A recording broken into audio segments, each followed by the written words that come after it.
The Washington Commanders may have a massive problem on their hands. We're going to be discussing today the repercussions of holding on to all your free agents, getting these draft picks, and how it's going to impact the 53-man roster. I'm your host, Azael Mejia, with Commander Digest, reporting everything all Washington Commanders, off-season, regular season, and everything in between. Guys, there have been some internal talks. And unfortunately, what was said is that y'all gonna keep getting the running up. Yeah, we're gonna get those running ups. But as I want to say, we've broken everything's in the green. We've hit everything in the green. Views, comments, likes, the algorithm messing with the algorithm. The YouTube gods are looking out right now. We are hitting everything, but there's a good problem that we have right now is that 87.5% of people watching the videos are not subscribed. That is crazy, yo. If you see behind me, we making out the hood right now. We got an office space. Haters will say it's fake. So say what you want. We still got the squeaky chair right here, but we make it out the hood with this one, boys. So just keep watching, keep viewing. I like all the comments. I read all the comments. I try to respond to all of them, even though some of them are a little harsh. Some of them make me cry at night and cry when I wake up. It's definitely not like YouTube has an option where you can slow down the video, but that's just me. I'm joking, obviously. I am joking. Don't take offense to that. If you can criticize me, I'm joking. I appreciate every comment. But I'm working. I thought people's attention spans were shorter. You know what I mean? They always say the attention span is shorter, so that's why I try to talk a little faster, but I'm going to slow it down. Calma. I'm going to slow it down. Take a chill. As I said, I'm just saying there's an option to slow down the video. I'm just saying, but that's just me. But it's a joke. It's all jokey jokes. Don't get mad. It's all jokey jokes. But getting to the point, today's video is about how the Commanders may have found themselves in a massive problem dealing with the roster because the Commanders were able to keep most of their free agents. They love the current lineup they had from the last season going into this season. I mean, it makes sense. They sort of went to the NFC Championship. They got blown out. Who keeps mentioning that? Who keeps mentioning the NFC Championship around here? I don't know. Last thing I remember that the Commanders ended the season with a win against the Lions. That's all I remember. I don't know what else other people remember. I don't remember there being a Super Bowl. That doesn't remind me. But unfortunately, you can't keep everybody on your team. There's going to have to be people who have to face the pink slip, the termination letter, and that may be the case. I'm not, to preface this, I'm not pulling this from thin air because some people are criticizing me for pulling it from thin air. There's been heavy research done that speculations that these may be the people facing termination when the 2025 season starts. And I'm not praying on anybody's downfall or anything, but just letting y'all know what could happen. I'm here to report on the news. Don't hate the messenger. I'm just a messenger. Y'all be hating on me. But the first player we have to discuss is Sheldon from the defensive line. AP and gang have draw inspiration from the Philadelphia Eagles. I don't know why, but I'm just joking. Real recognizes real. The Commanders have draw inspiration from how they were able to build that Super Bowl team off their O-line and their D-line. So they're trying to do the same thing. And unfortunately, Sheldon may find himself terminated from the Commanders lineup with how the lineup is every day we're getting closer and closer to game one. So closer and closer, they got to figure out the mixing pieces together, who fits well together. And unfortunately, some players might find themselves off that lineup, off that rotation because they don't fit well. The Commanders signed Javon Kinlaw from the New York Jets. He's going to be a great improvement to the defensive side of the ball. You have De'Aaron Payne and Johnny Newton who have shown that they have shown improvement. You also have Eddie Goldman, who has a great run stopping presence, which is good to have because the Commanders, we said in previous videos, if you haven't seen the other videos, go watch those videos, that the Commanders' run defense was non-existent when it came to the playoffs. We can all remember them playing the Buccaneers, them playing the Lions, and getting out, still winning those games, but then it ended up biting them in the butt against the Eagles and NFC Championship. Who keeps mentioning the NFC Championship game? Who? But nonetheless, the defensive side of the ball has to get better. You have Jalen Holmes, who's shown a great promise back last season, 2024 season, which earned him a one-year contract with the Commanders. This sort of mesh within these players is looking like better and better, and Sheldon may find himself on the last step in the totem pole, last pillar of the totem pole. I don't know what to say. I'm bad with metaphors. The quotes are not hitting right now. But you know, we always try to throw in a quote. But we're going to be discussing some online chatter about the subject regarding Day's time as a commander. Day's production was solid, if not spectacular. He offers almost nothing from a pass rushing standpoint. His inconsistencies against the run were more surprising. Day has scheme familiarity on his side, but the situation remains precarious.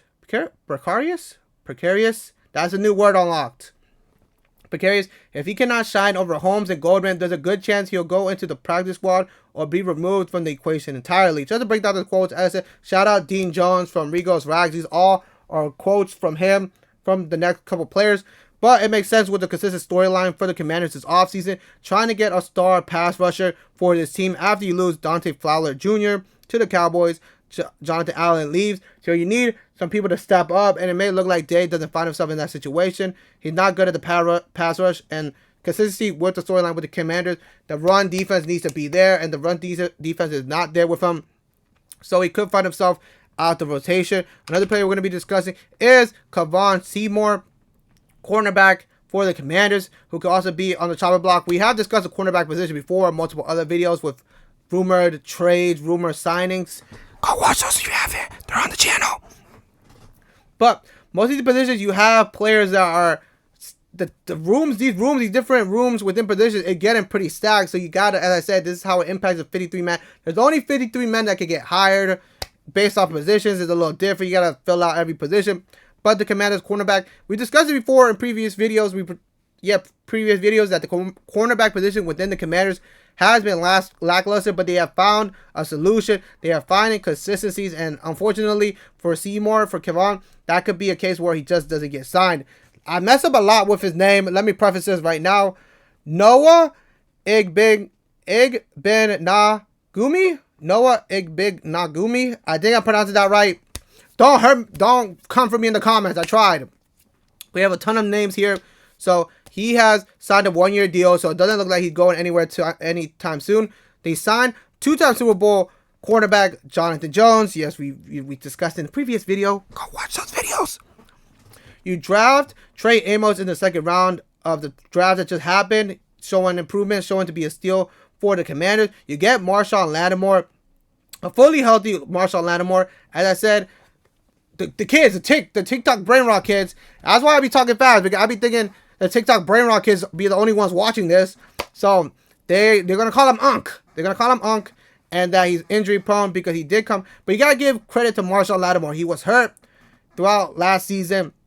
He gets traded to Commanders. He doesn't even play those first couple games because he was hurt. Now you have a fully healthy Marshawn Lattimore coming into the season, a full off season with the Commanders. He's gonna get familiar with the scheme. He's gonna get better as a player. So we just gotta wait and see. And then obviously you have the superstar Mike Sainristil. Great pick from the Commanders. Great. He's showing off. He's a stellar. He's a superstar. He's looking to be that next one up when it comes to that cornerback position. So for Seymour, it could be him finding himself off the roster. He's been on and off with the squad the last season. And unless he sees the front office, the coaching sees an improvement within this offseason, within this minicamp, he could find himself out the lineup. We're also going to be seeing what, as I said, Rigo Rag had to say about him, saying, ooh, I messed up. I was about the next player. Whoopsie. Let's get back to it. We're going to go back to the next player right here. KJ Osborne, wide receiver. The wide receiver room is stacked where it comes to the Commanders. You just have a lot of players within there trying to make a name for themselves. Players already established. You have hungry other players.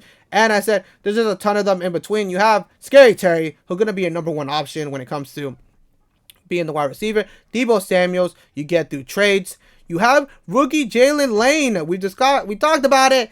Go watch the other videos on the channel. And looking like he was a steal because he has shown improvements when on minicamp. So I don't want to say I called it, but they signed Noah Brown. Yes, Noah Brown, the one who made the catch, the Hail Mary catch against the Bears. Maybe that off of that, there's a reason he's re-signed. You have Michael Gallup, who comes out of retirement to play for the Commanders. He has that past connection with Dan Quinn in Dallas. So that's not a bad thing to have when you have a homie looking out for you for a job. So it just could be like KJ Osborne has that short end of the stick where he finds himself out the rotation. Now is where we're going to hit Rigo Rags, Dean Jones talking about Osborne, saying Osborne was nothing more than an insurance policy if another injury befell the wide receiver room. Talking about last season when Noah Brown got hurt. They signed KJ Osborne to take his place, but he ended up coming back. Although talented, the Commanders felt their playoff ambitions didn't need someone who wasn't fully immersed in Cliff Kingsbury offensive concepts. Washington wasn't ready to give up on Osborne entirely. He got a one-year deal this offseason to fight for his roster spot. Whether he can accomplish this feat remains to be seen, but it's not costing the Commanders much to find out one way or another. Just to break it down, yes, as I said, Osborne was initially signed to take over for Noah Brown when he went down last season, but he sort of, I don't want to say it, but he sort of didn't work within the system when it came to playoff time. Washington have no problem because they got the monies. Cha-ching, they have the monies.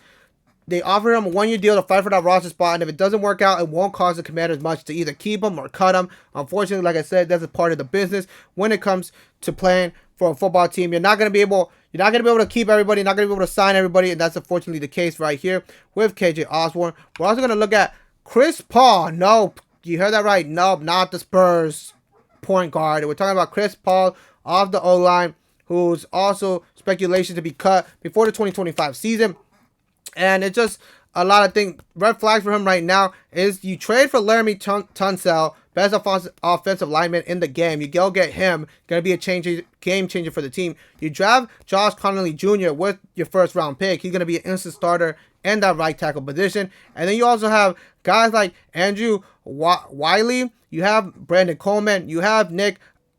Let me pronounce this right. Nick Allegretti. There we go. And then also this one, Tyler Biadasz, I think that's pronounced Biadasz, Tyler Biadasz. You have Nick Herbig. You have a rotation of the guys who can find themselves being in that position. We're also going to look at what Dean had to say about Chris Paul in the situation he finds himself. The former 7th round pick made the squad last season, but was a healthy scratch more often than not. His status is shaky at best, so nothing but excellence and supreme consistency will do in pursuit of seeking out the final year of his rookie deal. Anything less comes with grave consequences attached. Speaking on it, he has shown consistency. He has been good, but they need excellence. And look, as he sign more players, getting them through trades or getting them for free agency, the pressure of getting that number one spot, getting a starting spot, getting a roster spot in general increases drastically. So they're not looking for consistency. They're looking for players who could bring that energy, who could bring that dog in them, because they're going in the next season fighting. No one took the Commanders seriously last season. They're going to go to every game next season fighting. People are going to be coming. The Commanders next season are going to be the prey. They're not going to be the predator. They're going to be the prey. People are going to be coming after them. So you gotta need people or dogs who are going to be more than just consistent. And unfortunately, Chris can find himself on the chopping block of that. We're also going to look at what the last one being Jeremy McNichols, running back for the Commanders. For what we have to say about him is Brian Robinson Jr. and Austin Eckler have that top spot within the running back room. You also have the Commanders re-signing Chris Rodriguez Jr. and rookie drafted running back Ja'Cory Krosky Merritt looking to make an instant impact. He's shown improvement within the minicap. I don't want to say it, but it's in the previous videos. Go watch the previous videos. And in the previous videos, if I didn't, there's proof, there's timestamps where I said he could be an instant impact. It's looking like he could be an instant impact, looking to be that next generation for the Commanders when it comes to the running back position. One more time from our good man Deans.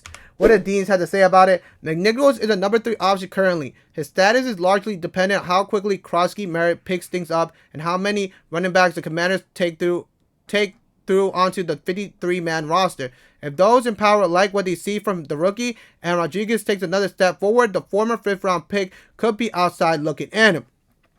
All these positions, it's just like all the other positions, you just have a lot of people filled in. And as I stated, the Commanders are looking for dogs. They're not looking for consistency. They're not looking for the norm. They're looking for guys who can make an impact on this team, because there's high hopes. There are high hopes for this team for next season. There was a lot of low expectations, but now you have all these high expectations to reach. You have everything going your way. You have a MVP caliber quarterback. I'm going to keep saying that. He was in MVP talks his rookie year. Just saying. You can look it up. Rookie of the year. You have him on a rookie contract. A top 15 at most, top 16 quarterback. I can say that proudly. top 10. There's discussion for top 5. So you have a guy like that, Jayden Daniels, at the position with the rookie deal. You're going to try to make everything done. As I said, it aligns with the Commanders having this whole scheme of working on every weak point they have and improving on it. But what do you guys think? Comment, because y'all not shy of commenting about me, but comment about the players. What do you think? Do you think these guys can have a roster spot when week 1 starts for the Commanders? So let me know. I'm not praying on nobody's downfall. I'm just saying the speculation. I report the news. I don't spread it. So don't hurt the messenger. But what do you think? Do you feel that as though the Commanders are lining up to be a good, successful story for next season? Or do you feel that these players have run their course as a Washington Commander and could find himself in a chopping block? But if anything drastic, if anything crazy happens, make sure to come on here, subscribe, because I will be covering it. I'm Azael Mejia with the Commanders Digest, and I'll see you in the next video.